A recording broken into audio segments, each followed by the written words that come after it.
Seja bem-vinda, seja bem-vindo. Nós estamos aqui na primeira edição do Farmácia Update Talks, um bate-papo, e eu estou aqui com a doutora Patrícia Andreato para falar sobre o farmacêutico clínico intensivista, o seu papel, quais são os desafios e o trabalho do Departamento de Farmácia da AMIB, da Associação de Medicina Intensiva Brasileira, da qual ela é presidente. Nós vamos falar sobre farmácia clínica em UTI, em unidade de terapia intensiva, para que você que quer ser um farmacêutico clínico intensivista ou a pessoa que já está atuando, conheça um pouco mais do departamento e das ações que são interessantes para que você pratique a profissão com boas práticas e baseada em evidências. Então, vou conversar com você pedindo, doutora Patrícia, agradecendo pela sua presença e pedindo que você se apresente. Eu agradeço o convite de estar aqui representando o Departamento de Farmácia da AMIB. Obrigada, Elaine Capucho, por esse trabalho lindo que você vem fazendo no Farmácia Update.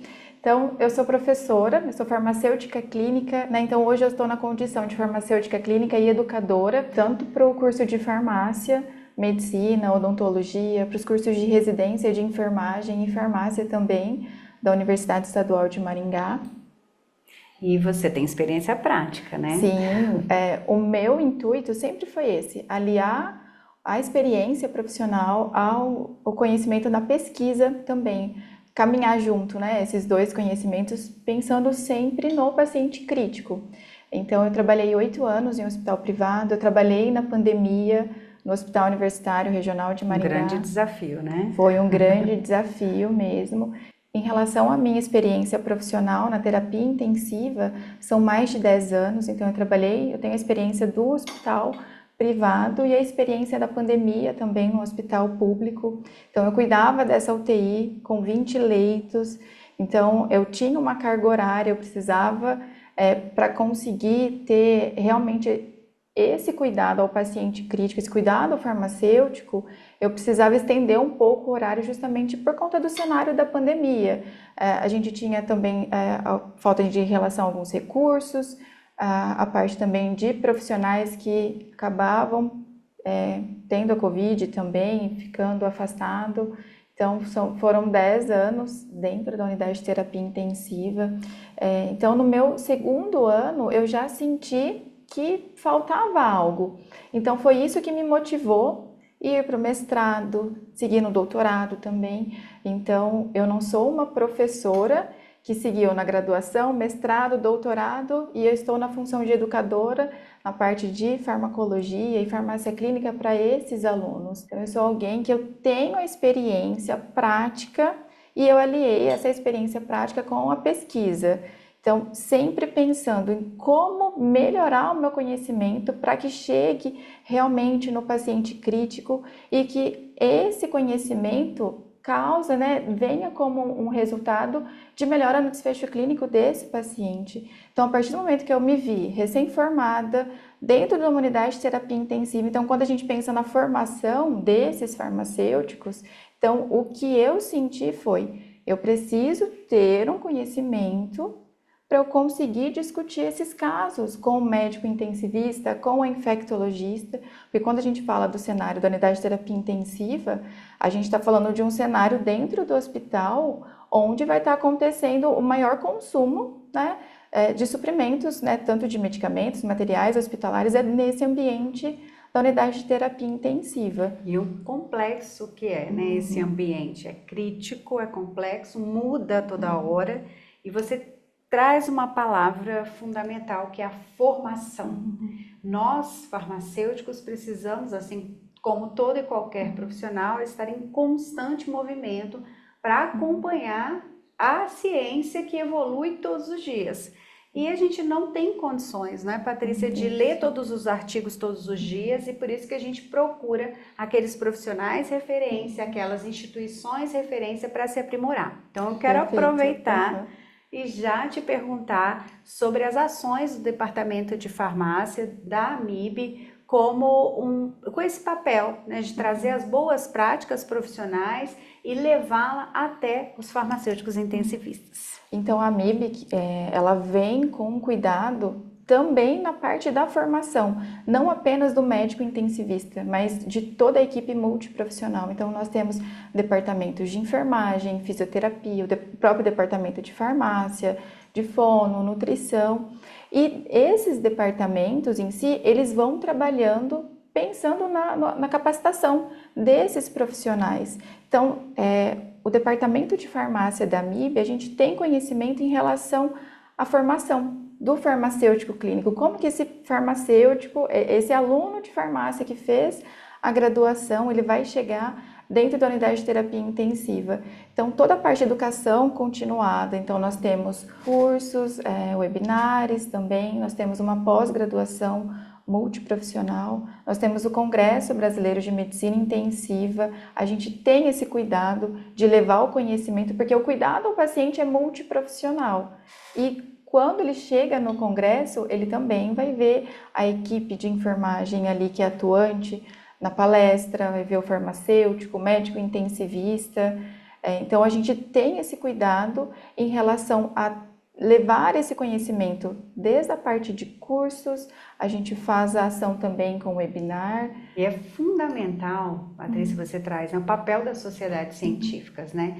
Cada instituição, cada grupo, conselhos, sindicatos, tem o seu papel também na formação, mas eles têm papéis muito específicos, né? Quando a gente traz uma sociedade científica que está pensando no aprimoramento da prática profissional, da educação, e traz também, né, que a gente conhece da MIB, documentos técnicos que foram muito importantes durante a pandemia, que nos ajudaram, inclusive, no Farmácia Update, né? Nós trabalhamos com a MIB desde então, para que a gente pudesse trocar essas informações que são tão fundamentais para a prática, né? Elaine, trazendo, pegando o gancho da sua fala, realmente o departamento de farmácia, assim, se a gente pensar nas gestões anteriores, a gente tiveram muitos resultados. Então, desde a parte da escrita da resolução 675 de 2019, que ela traz a parte das atribuições clínicas do farmacêutico intensivista, a gente teve a atuação do departamento de farmácia da AMIB, todos os manuais. Então, enquanto eu estava trabalhando na pandemia, por diversas vezes eu consultei os manuais que foram feitos tanto pela equipe do comitê de sepse, o comitê de toxicologia, o próprio departamento da medicina da AMIB e o departamento de farmácia. Então, toda essa equipe em conjunto para a elaboração desses manuais. Então, não só eu, mas muitos farmacêuticos intensivistas, eles se sentiram, né, um conforto maior com todo esse trabalho, esses manuais que foram entregues, né? E gratuitamente. Isso que eu ia falar, ainda está disponível nos sites, a gente também disponibilizou no Farmácia Update, você tem acesso em ambos os sites para que você possa se aprimorar gratuitamente. Então, são iniciativas fundamentais para a nossa prática profissional. Eu queria aproveitar, né, de perguntar sobre essas ações do departamento e o que vocês estão trazendo dentro dessas ações que vocês vêm realizando agora para este ano 2024.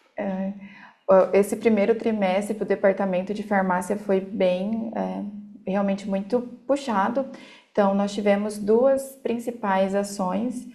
Uma eu vou só fazer um pincelamento, porque a gente precisa ainda de um respaldo do Conselho Federal de Farmácia. O nosso primeiro grande trabalho, né? Então, o meu primeiro trabalho na gestão desse biênio foi realmente ter uma parceria com o Conselho Federal de Farmácia em relação à Portaria 2862, que saiu no dia 29 de dezembro de 2023.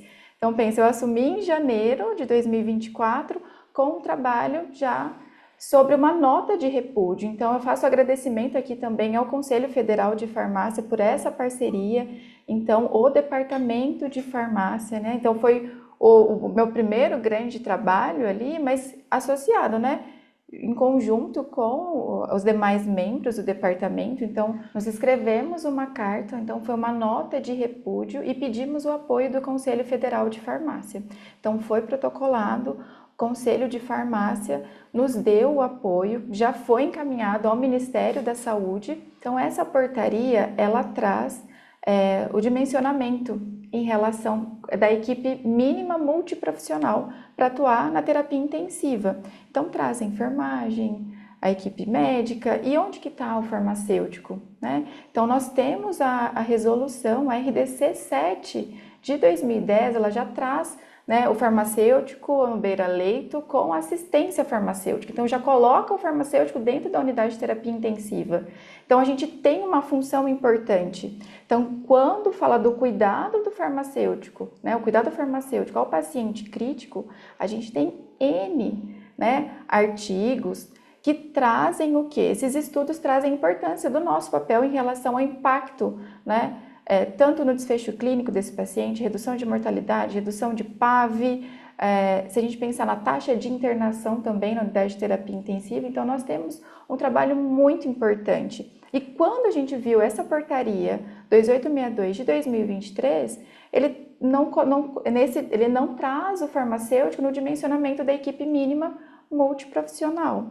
Então, a gente precisa realmente de documentos, né, resoluções, portarias que assegurem também o trabalho do farmacêutico clínico. Então, o próprio Conselho Federal de Farmácia, nós temos a Resolução 675 de 2019, que traz as atribuições clínicas do farmacêutico clínico intensivista. Então, esse foi o grande trabalho e esse também é o papel, né, do Departamento de Farmácia. A gente vê como, né, parabéns primeiro pelo trabalho, e nós sabemos o quanto isso é importante e desgastante, né? Porque não é fácil você fazer uma nota de repúdio ao Ministério da Saúde.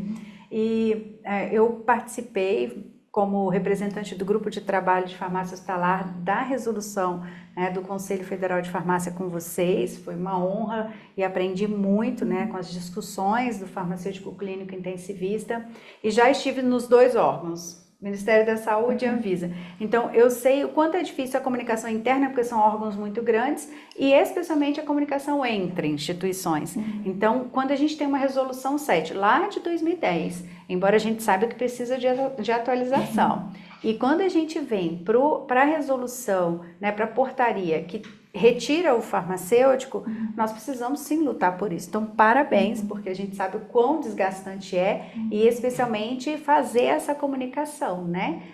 AMIB e Conselho Federal de Farmácia. O Farmácia Update também pensa nessa educação continuada do farmacêutico. Foi assim que ele surgiu, né? Uma plataforma que pudesse apoiar os farmacêuticos nesse aprimoramento profissional. Então, já aproveito, agradeço você por estar aqui com a gente, quem está acompanhando nas nossas redes sociais, @farmáciaupdate, pode ver, né, tudo que está acontecendo em tempo real nos stories e no feed também, o que nós estamos planejando. Temos entregas aí para muito em breve, para que os farmacêuticos possam aproveitar. O site também já está recheado de informações. E eu quero aproveitar, né, que a gente fez planejamentos para parcerias, mas eu queria te ouvir o que você acha, né, e quais os potenciais que você vê do próprio Farmácia Update, que também trabalha gestão de farmácia hospitalar, né, mas também para os farmacêuticos clínicos. Bom, eu fiquei muito feliz quando eu participei dessas reuniões de possíveis planejamentos e parcerias. Eu fiquei realmente feliz porque, lembrando da Patrícia, que saiu da graduação lá em 2011, que eu fui participando de vários eventos que eram gratuitos, porque no começo, realmente você vai sentindo, conforme você está dentro da unidade de terapia intensiva, você vai sentindo que tem lacunas, que você não viu na graduação. Então, quando a gente, realmente eu falo que lembrar do cenário da UTI, o paciente crítico, quando a gente olha para o médico intensivista, é um profissional que na graduação, ele teve o quê? A prática. Então, eles passavam pelo internato, fizeram residência. Embora nós temos a residência, tanto para a atuação do farmacêutico clínico em unidade de terapia intensiva, nós também temos a residência para o pessoal da farmácia hospitalar, a gente tem uma carga horária, sim, que realmente é muito boa, só que quando eu volto esse aluno lá para a graduação, ele vai aprendendo em vários pacotes. Então, a gente fala de um dimensionamento de Brasil, que nós temos vários Brasis, vários né? Brasis, e a gente tem experiências e realidades totalmente diferentes. Então, quando eu vi o projeto do Farmácia Update em contribuir para a formação desses profissionais, eu fiquei muito feliz que a ideia que a Elaine traz para nós agora é realmente trazer a prática clínica, que é realmente o que a gente não vê na graduação. São aquelas aulas teóricas e por muitas vezes, dependendo da instituição, esse aluno não tem a parte prática, ou a parte prática é uma carga horária muito reduzida. Então, quando a gente vai pensar nesse profissional na terapia intensiva, ele tem lacunas que precisam ser reparadas. E eu acredito que o Farmácia Update ele vem para contribuir com a formação desses profissionais. Então, tanto a atuação do farmacêutico clínico lá no centro cirúrgico, dentro da unidade de terapia intensiva, das enfermarias. Então, é um trabalho que eu acredito que vem muito para contribuir. E de forma gratuita ainda, isso é perfeito. Te agradeço, Patrícia, por estar aqui com a gente. Agradeço por esse papo que foi super legal, aprendi um monte. E eu quero dizer para você, farmacêutico, que a gente vem trabalhando, então, justamente pensando nessa prática profissional. E eu sou da época de que não tinha internet, sabe? Que a gente brigava por espaço com um computador. Então, assim, já são 20 anos de profissão. Então, se eu tivesse formando ou precisando de formação hoje e tivesse um site que eu pudesse utilizar, eu ia correndo, né? Porque eu pedia na época livro para a Anvisa, escrevia para o CFF, gente, eu queria ler mais, eu queria estudar mais, recebia desses órgãos gratuitamente na minha casa esses livros para que eu pudesse ler. Imagina ter os livros, ter manuais, ter aulas ali gratuitas. Então você já pode fazer no Farmácia Update um curso sobre ATS, Avaliação de Tecnologias em Saúde, que já está lá de 8 horas com certificado gratuito e vão vir muito mais coisas esse ano para você. Aproveite. Obrigada, Patrícia, mais uma vez.